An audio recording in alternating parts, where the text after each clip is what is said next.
안녕하세요. 오늘은 우리 시니어 세대가 반드시 알아야 할 현실 이야기를 들려드리려고 합니다.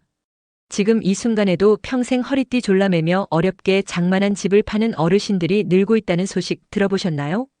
평생을 살아온 내 집인데 이제는 유지하는 것도 벅차서 매도를 고민하고 계시다고 합니다. 불과 5년 전만 해도 20년 이상 집을 가진 분들 중 100명 중 5명만 집을 팔았다고 합니다. 그런데 지금은 무려 10명, 2배가 늘었습니다. 그 이유는 단순히 집값이 올라서가 아닙니다. 바로 우리 시니어 세대가 겪는 현실적인 경제 위기 때문입니다. 실제 기사에 이런 내용이 있었습니다. 서울 강남, 반포, 부천 같은 곳에서 20년 넘게 집을 가진 어르신들이 집을 파는 이유가 세금과 생활비 부족 때문이라는 겁니다. 강남 집값이 30억이 넘는데 세금 낼 돈이 없어서 판다. 믿기 어려우시죠? 하지만 현실입니다. 실제 사례를 볼까요? 1995년쯤 대치동 음마아파트를 1억 5천만 원에 구매했습니다. 당시엔 평범한 직장인도 대출받아 살 수 있던 시절입니다. 그렇게 평생을 살아왔고 현재 그 아파트는 30억 가까이 올랐습니다. 그런데 은퇴 후 소득이 없습니다. 부부 합산 연금이 170만 원 정도. 생활비도 부족합니다. 결국 평생 살던 아파트를 28억 원에 팔고 송파구로 17억짜리 작은 집으로 이사 갔습니다. 남은 돈으로 생활비를 충당하는 거죠. 이렇게 집은 있지만 생활이 어려운 분들을 요즘 말로 부동산 거지라고 부르기도 합니다. 집값은 올랐지만 생활은 힘들어지는 현실 남의 일이 아닙니다. 서울뿐만 아니라 부산, 대전, 대구, 인천 등 전국 주요 도시에서도 비슷한 현상이 벌어지고 있습니다. 통계청 조사에 따르면 1955년 1963년생, 이른바 1차 베이비붐 세대가 중심입니다. 이미 은퇴하셨거나 소득이 끊기신 분들이 많죠. 이런 변화는 앞으로 더 심해질 거라고 합니다. 이유는 단순합니다. 소득 없는 은퇴 시기, 급등한 부동산 공시가격, 계속 늘어나는 재산 세종부세, 생각보다 부족한 연금, 특히 시골이나 지방의 경우 집을 팔아도 생활비로 부족한 경우가 많고 수도권은 세금 부담이 더 큽니다. 자녀가 결혼 독립하며 혼자 남는 경우 넓은 집을 유지하는 것 자체가 부담이 됩니다. 여기서 중요한 건 준비입니다. 집을 팔지 않고도 생활비 마련하는 법, 세금 부담 줄이는 법, 상속증여 계획 세우는 법, 이런 부분을 지금부터 차근차근 준비하셔야 합니다. 그래야 평생 살아온 내 집을 지키며 편안한 노후를 보낼 수 있습니다. 요즘 우리나라 65세 이상 어르신들의 전체 자산 중 부동산 비중이 80%를 넘는다는 사실 알고 계셨나요? 쉽게 말해 내가 황금 의자에 앉아 있는데 정작 밥 사 먹을 돈이 없는 상황, 바로 그겁니다. 서류상으론 부자인데 현실은 생활비가 빠듯하고 불안한 겁니다. 그래서 부동산 거지라는 씁쓸한 표현까지 나옵니다. 30대에 어렵게 장만한 서울 도봉구 아파트, 지금은 10억이 넘었지만 은퇴 후 월 소득은 150만 원 정도 생활이 빠듯해 결국 집을 팔고 경기도 의정부로 이사하셨습니다. 이처럼 우리 세대가 평생 살아온 집을 팔고 나가는 이유는 크게 3가지입니다. 첫째, 생활비 부족 때문입니다. 평균적으로 60대 이후 소득이 끊깁니다. 그런데 병원비, 생활비는 그대로 나가죠.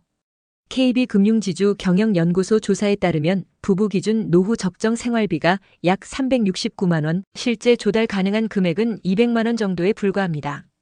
그럼 매달 150만 원이 부족합니다. 57%의 은퇴 가구가 생활비가 부족하다고 느낀다는 통계도 있습니다. 국민연금만으로는 부족하죠. 서울, 부산, 광주 어디를 가도 비슷합니다. 둘째, 자산 불균형 때문입니다. 우리 60대 이상 세대는 전체 자산의 약 85%가 부동산입니다. 금융자산은 부족한데 아파트 한 채가 전부다 보니 현금이 없습니다. 의료비나 갑작스러운 지출이 생기면 곧바로 어려워집니다. 셋째, 세금 혜택 때문입니다. 장기 보유 특별공제 들어보셨죠? 10년 이상 거주한 집을 팔면 최대 80%까지 세금을 깎아줍니다. 이 혜택 때문에 미리 집을 정리하는 분들이 늘고 있습니다. 1955년생, 1963년생 1차 베이비붐 세대 약 700만 명, 그리고 2차 베이비붐 세대 954만 명, 1964년, 1974년생도 이제 은퇴에 접어들었습니다. 이 흐름은 앞으로 더 빨라질 겁니다. 지역별로도 차이가 있습니다. 강남, 서초, 송파 등 고가 아파트 밀집 지역은 상황이 더 뚜렷합니다. 예를 들어 대치동 음마아파트, 압구정, 현대아파트, 이런 곳은 20년 이상 거주한 분들이 절반 가까이 집을 팔았습니다. 그 이유는 단순합니다. 지금이 최고의 매도 타이밍이라고 생각하기 때문입니다. 상속, 증여 문제를 깔끔하게 해결하기 위해서입니다. 강남 부동산 중개업계에선 이런 말도 있습니다. 집값이 30억이 넘으면 가족끼리 싸우고 50억이 넘으면 법정에서 본다. 실제로 가족 간 상속 분쟁을 피하기 위해 미리 현금화하는 사례가 많습니다. 미래의 세금 부담과 갈등을 줄이고 현금 자산을 확보하는 일종의 출구 전략인 셈입니다. 그렇다면 강북 지역은 다를까요? 노원도봉 강북구로 등에서는 사정이 조금 다릅니다. 이 지역에서도 20년 이상 거주한 집을 파는 분들이 많아졌습니다. 다만 목적이 차익보다 주거 환경 개선인 경우가 많습니다. 서울을 벗어나거나 경기도 남양주의정 부인천 등지로 평수를 줄여 이사하는 시기입니다. 편안하고 안전한 노후를 위해 집을 줄이고 이사하는 흐름이 늘고 있습니다. 결론적으로 생활비 부족, 부동산 중심 자산 구조, 세금 혜택과 미래 대비, 이 세 가지가 우리 세대가 평생 살아온 집을 팔고 이동하는 이유입니다. 이제 남의 일이 아닙니다. 지금부터 노후 자산 관리 상속 계획, 생활비 확보 방안을 미리 준비하는 게 답입니다. 여러분, 제가 오늘은 조금 진지한 질문을 하나 드려보겠습니다. 곰곰이 한번 생각해 보세요. 만약에 20년, 30년 평생 살아온 집, 지금 시세로 약 15억 원짜리 아파트가 있다고 해볼게요. 이제 은퇴를 했고 부부가 함께 받는 국민연금은 월 150만 원, 물론 이보다 적은 분들도 많습니다.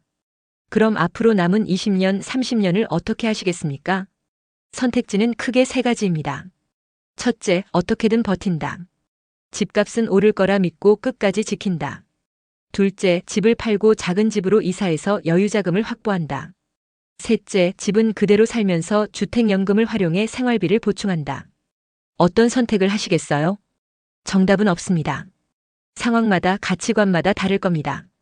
그런데 여기서 정말 중요한 포인트 하나, 집을 팔아서 남는 그 목돈을 어떻게 쓰느냐, 이걸 잘못하면 평생 모은 자산을 순식간에 잃을 수도 있습니다. 서울 강서구 아파트를 팔고 남은 6억 원으로 신도시 상가를 분양받았습니다. 분양사에서는 유명 커피숍이 확정 입점된다는 말에 혹해 투자했죠. 처음엔 괜찮았지만 2년 만에 커피숍이 문을 닫았고 이후 1년 넘게 공실입니다. 이자 관리비는 계속 나가는데 수입은 없고 결국 생활비도 바닥났습니다. 이런 분들 정말 많습니다. 저도 상담하다 보면 절반 이상이 비슷한 고민을 털어놓습니다. 그래서 집을 파는 것도 신중하게, 팔고 난 뒤 목돈 관리는 더 신중하게, 꼭 공부하고 전문가 의견도 듣고 결정하셔야 합니다. 그렇지 않으면 노후가 정말 고통이 될 수 있어요. 오늘 이야기 정리해 보겠습니다. 최근 우리 60대 이상 세대가 평생 살아온 집을 파는 이유는 세 가지입니다. 부족한 생활비 때문입니다. 은퇴 후 소득은 줄었는데 병원비, 생활비는 계속 나가죠. 통계청 조사에 따르면 70대 이상 은퇴 가구의 절반 이상이 생활비가 부족하다고 느낍니다. 부동산 자산 쏠림 문제입니다. 우리 세대의 자산 중 85%가 부동산입니다. 현금이 없으니 유동성이 떨어지고 갑작스러운 지출을 감당하기 어렵습니다. 세금 혜택과 자녀 증여 때문입니다. 10년 이상 거주한 집은 최대 80%까지 세금 공제를 받을 수 있습니다. 특히 서울, 부산, 광주 등 고가 아파트가 많은 지역은 상속세 부담, 가족 간 다툼을 피하기 위해 현금화하는 경우가 많습니다. 이제 1955년생, 1963년생 1차 베이비붐 세대는 물론 1964년, 1974년생 2차 베이비붐 세대까지 은퇴를 시작했기에 이런 흐름은 더 강해질 겁니다. 그럼 이 선택을 어떻게 바라봐야 할까요? 절대 실패나 포기가 아닙니다. 변화하는 시대에 맞는 능동적이고 현명한 대응입니다. 과거엔 내 집 한 채가 최고의 자산이었지만 이제는 그 자산을 어떻게 활용해서 안정적인 현금 흐름을 만드는지, 그게 더 중요해졌습니다. 여러분도 미리 준비하시길 바랍니다. 내 자산 구조 점검하기. 집을 팔거나 줄일 계획이 있다면 남는 돈을 안전하게 관리하는 방법 반드시 고민하기. 필요한 경우 주택연금, 소형주택 이동 등 대안 적극 검토하기.